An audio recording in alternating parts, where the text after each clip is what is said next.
If you believe the government is working for your financial freedom, then you are making a fatal mistake. Throughout history, those in power have never tried to create stability or opportunity. They have used secret financial tricks to keep you poor, while silently consolidating all the wealth and power for themselves.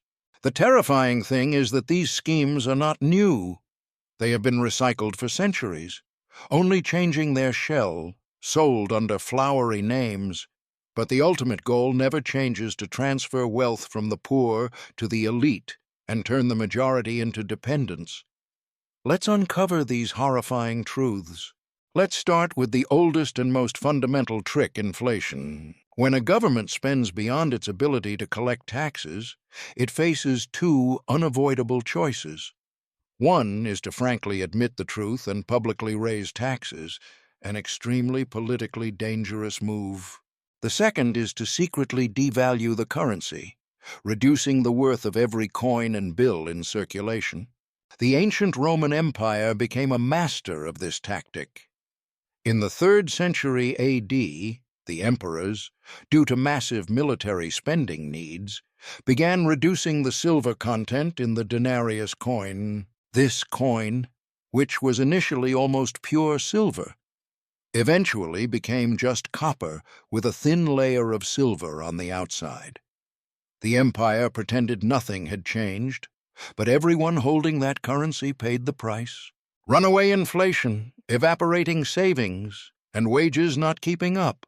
That was a silent tax on the entire population, a trick still applied today, only replacing the emperor's mint with the central bank. The Middle Ages brought another version of this game: forced loans. Kings in England, France, and Spain often compelled wealthy merchants and guilds to lend money to the kingdom. Of course, this was not voluntary. Refusal meant being penalized, having assets seized, or worse. Although repayment with interest was sometimes promised, the repayment was often delayed, made in devalued currency, or worse, never repaid at all. The government maintained wars and extravagant palaces, while merchants had no choice but to hand over capital. The trick here was coercion disguised as patriotism or obligation. By the 17th century, the financial system itself became a trap. The establishment of the Bank of England in 1694 was not out of benevolence, but because the government needed money to fight France. Wealthy investors bought government bonds, and in return, the crown guaranteed interest payments taken from tax money. Sounds fair. But think about who paid those taxes. It was the common people through taxes levied on essential goods like salt, beer, and cloth. The rich lent to the government and received safe interest. The poor paid higher taxes to cover those interest payments. It was a wealth transfer system disguised as national finance. This pattern persists to this day. The safest investments in the world are lending money to the government, and that profit is ultimately guaranteed by the labor and consumption of the masses. Fast forward to the modern world, the tricks are abundant. Consider deficit spending. Governments create huge debts, issuing bonds bought by investors, banks, and foreign powers. Politicians tell the public it's for infrastructure, jobs, or social programs. But a large portion of the money flows into defense contractors, corporate subsidies, and bailouts. When the debt is due, the government doesn't cut spending at the top level. They raise taxes, pump inflation, or cut social benefits. The trick is that the debt looks like it's for the people, but the burden falls on their shoulders, while the profit flows into the pockets of the bondholders. And then there are bailouts. During the 2008 financial crisis, banks engaged in reckless transactions, packaging toxic mortgages into securities, and nearly collapsed the global economy. Who paid for that? The ordinary taxpayer through massive government bailouts. Who profited afterward? Those very same banks, institutions that became bigger and more concentrated than before. The trick is simple. privatize profits, socialize losses, and the public is told that this is necessary to save the system. Even the way governments manage pensions and retirement funds is a scam. For decades, citizens in countries like the US, UK, and across Europe have paid into government-managed systems, believing the money would be there when they retire. But governments often don't actually save that money. They spend it immediately and leave IOUs in its place. The promise is that future taxpayers will cover the cost when due. Essentially, it's an intergenerational Ponzi scheme wrapped in official language. It works until the demographics shift, the population ages, and suddenly the system becomes unsustainable. Then, the government reforms it, often by cutting benefits, increasing the retirement age, or devaluing the payouts with inflation. Look at this recurring pattern. At every stage, the trick relies on perception.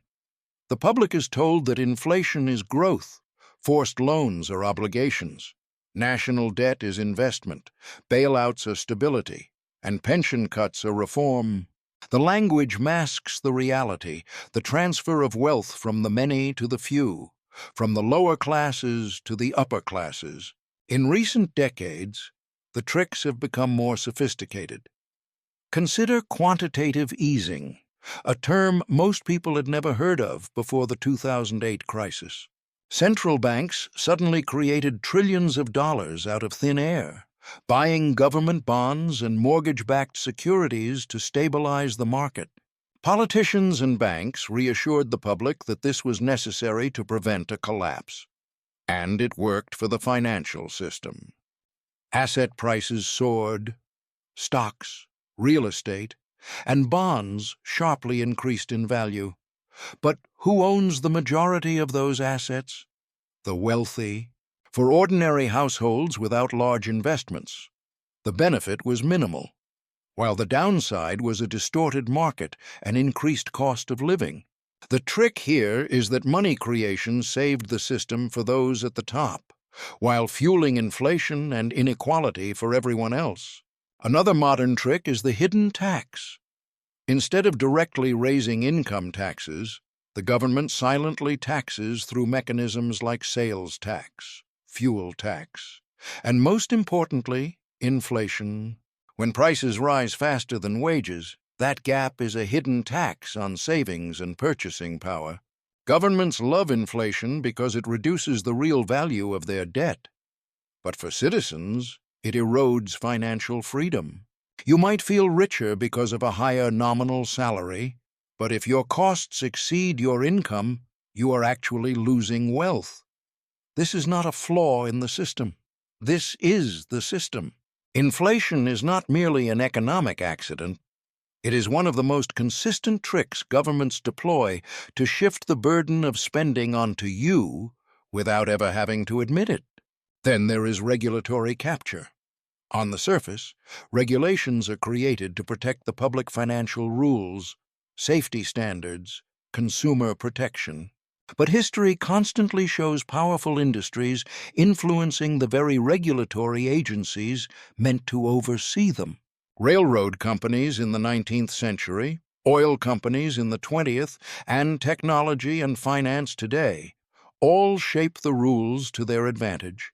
The government uses regulation as a tool to appear protective. But behind the curtain, the largest corporations create loopholes that keep competition low and profits flowing. The public sees protection. Insiders see profit. War finance is an old trick dressed in new clothes.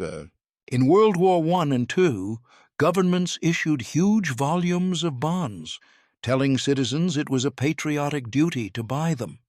People thought they were supporting the nation. But these bonds also became profitable, risk-free investments for the wealthy, guaranteed by future taxes. Today, the model remains. Trillions spent on the wars in Iraq and Afghanistan were funded by debt, benefiting defense contractors, banks, and bondholders, while the ordinary taxpayer carried the bill. The trick is that wars are always presented as temporary emergencies. Yet, the financial burden lasts for generations. Governments also weaponize complexity as a financial trick. Tax codes thousands of pages long. Financial instruments so complex that even experts struggle to explain them. Budgets filled with hidden items and jargon.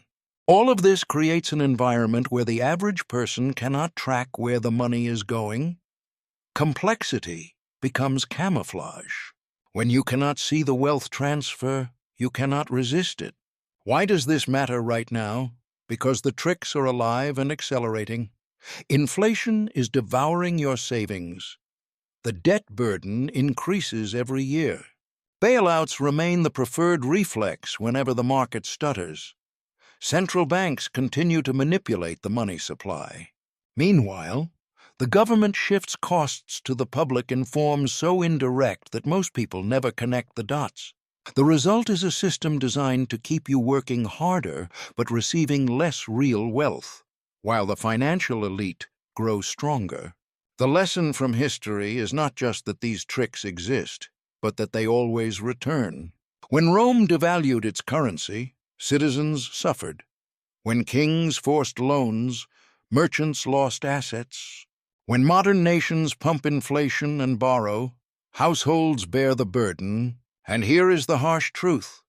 Most people will never escape these tricks because they do not even realize they are being manipulated.